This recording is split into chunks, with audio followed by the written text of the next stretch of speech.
बिल्कुल यही चैत बैसाख का यानी अप्रैल का महीना था।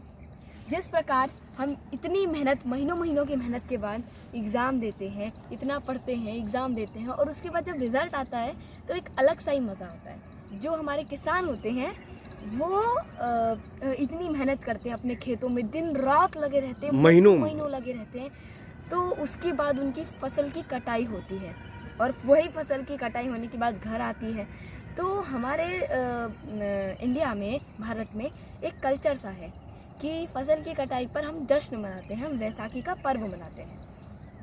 तो हम पूजा अर्चना करते हैं, भगवान को प्रणाम करते हैं, गुरुद्वारे जाते हैं, मंदिर जाते हैं, उसके बाद सेलिब्रेट करते हैं और साथ के साथ हमारा नया वर्ष भी इसी महीने के दौरान शुरू होता है। और उस दिन भी वही हुआ था, फसल की कटाई हुई थी, सब लोग खुश थे, सब लोग पूजा अर्चना की, सब ने अपने गुरुद्वारे में, मंदिर में। उसके बाद एक स्टेडियम जैसी जगह में सब एकत्रित हुए। सब ने वहाँ पे जाके सब भांगड़ा कर रहे थे। सारे लोग, बच्चे बूढ़े, सब लोग खुशी से नाच रहे थे, झूम रहे थे। अचानक से हम ये क्या देखते हैं कि मेन गेट को लॉक कर दिया जाता है और पूरी जगह को पुलिस घेर लेती है और जनरल ब्रिगेडियर डायर का एक ऑर्डर देने के बाद सबकी अंधाधुंध फायरिंग करना शुरू कर देते हैं। और किन पर?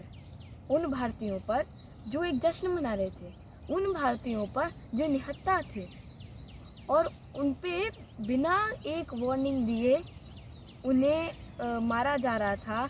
ये बस, मैं तो कहूँगी, ये बस उस गोली की बात नहीं है जो एक माँ के पीठ को चीरते हुए उसके बच्चे को लग जाती है और दोनों की हत्या हो जाती है। ये उस गोली की बात है जो पूरी मानवता की पीठ को चीरते हुए उसके ऊपर एक काला धब्बा समान है, जो एक वाइट इंग्लिशमैन द्वारा लगाया गया है।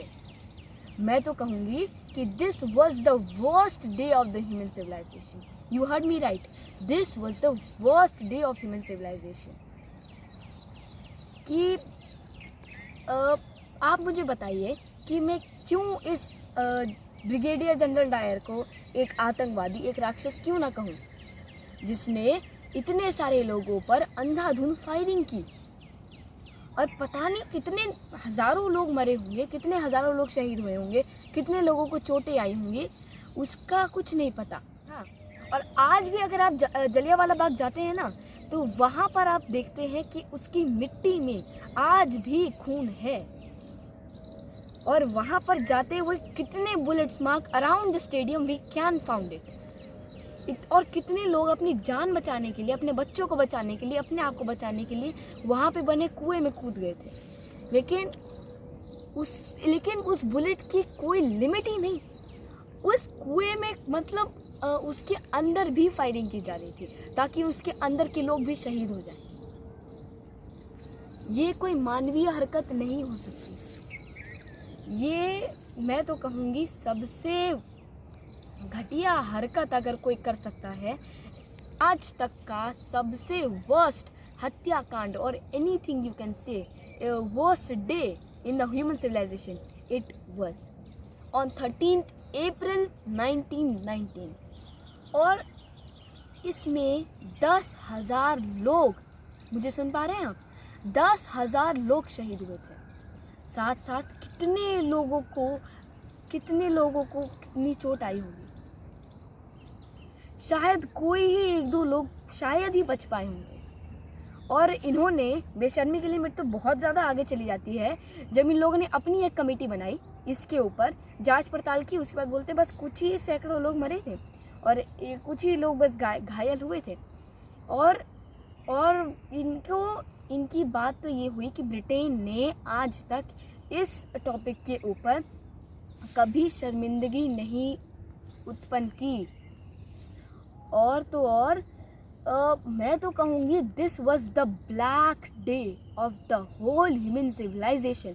जब तक मानवता इस धरती पर या दुनिया में, ब्रह्मांड में कहीं भी रहेगी, तो ये मानवता के ऊपर सबसे बड़ा काला धब्बा बन के रहेगा। हाँ, so at last I would like to conclude कि आप लोग अपनी स्वतंत्रता का आदर करें, सम्मान करें, क्योंकि हमारी स्वतंत्रता को पाने के लिए कितने लोगों ने, कितने अनजान लोगों ने अपने प्राण न्यौछावर कर दिए, जिन्हें बहुत ऐसे लोग हैं जिन्हें हम आज तक जानते भी नहीं हैं, लेकिन इन लोगों ने निस्वार्थ अपना सब कुछ हमारे ऊपर ही कुर्बान किया। तो हमें अपनी इस स्वतंत्रता का in every phase of our life, in every aspect of our life, we should respect our country and the freedom that we have got it.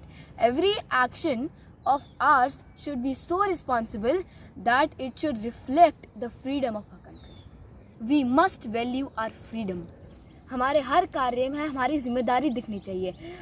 हमारे जितने भी स्वतंत्रता सेनानी हैं, उन्होंने जितनी हमारे लिए कुर्बानियाँ दी, वो भावना हमें हमेशा याद रहनी चाहिए और हमारे हर कार्य में उसका भी रिफ्लेक्शन होना चाहिए। ताकि इससे एक और बात होगी कि हम जो भी करेंगे हमेशा कहीं ना कहीं अपने देश के हित में ही करने चाहिए, क्योंकि इस देश ने हमें जो कुछ दिया है वो अनंत है। तन समर्पित, मन समर्पित और ये जीवन समर्पित, चाहता हूँ ये देश की धरती तुझे कुछ और भी दूँ। जय हिंद।